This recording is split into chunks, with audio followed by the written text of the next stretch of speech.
Hey y'all, Jamie here, proud 54-year-old trans woman from New Orleans, Louisiana.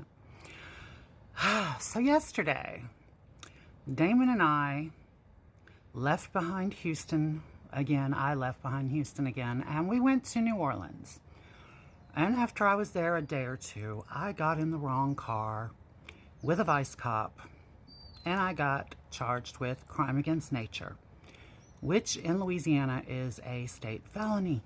Yeah, it can carry on a third offense up to doing 5 years in the penitentiary.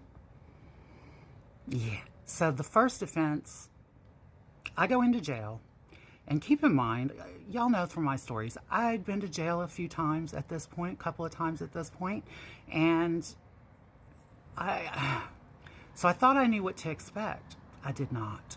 New Orleans is very different. It's very different. First of all, there was no air conditioning or heating. It was 3 10-man tanks to a tier. A tier was like one part of the floor, you know? So each tier had 3 tanks of 10 people, so 30 people to a tier. I get put in the last cell, the third cell. And there's a big industrial fan, and every other day, your cell gets the fan too. The only cell that gets the fan all of the days is the second cell. So anyway, I get in there, and I get told, you don't get a mattress yet. We don't have any. Sorry. There's a metal bunk.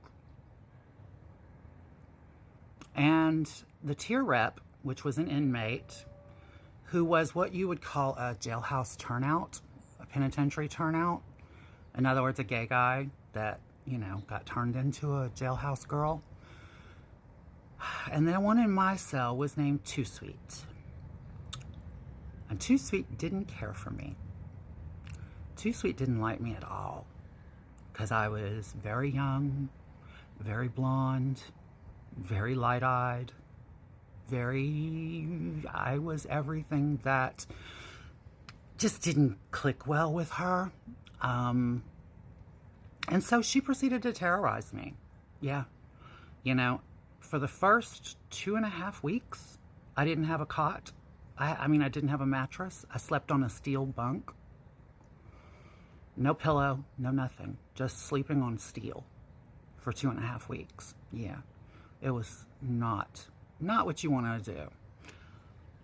And then one day, there was a big old guy in there named Black. And Black decided he liked me. And Black cornered me one day, just after I'd gotten out of the showers, and told me, what you gonna do? You gonna shit on my dick or bleed on my blade? I didn't know what the hell he was talking about. Like, I had never heard that before. But it's pretty self-explanatory now, isn't it? He had a shank that he pulled, and he was basically telling me I was going to give him some or else. And so another guy named Red Bean, big guy named Red Bean, was Too Sweet's old man. Yeah, not good. He stepped up for me. Didn't go over well with Too Sweet at all. He stepped up for me, and he said, no, you're not going to fuck with her. You're not going to do this. You're not going to just take her up under the sheets and do whatever you want to do. It's not going to happen. And they squared off over it, And then Too Sweet did not, she tried to terrorize me and started getting on me about, clean this cell. You're going to do your part, bitch. And, and I had been. That's the thing, is I had been. She was just looking for an excuse. And so anyway, I finally lost my cool. And I was like, look, bitch, if you don't like how clean it is, you fucking clean it. I'm done. I'm not kissing your ass no more. You want to whoop my ass? Then whoop my ass. Good luck, because I'm not just going to stand there and take it. And so oddly enough, it earned me her respect.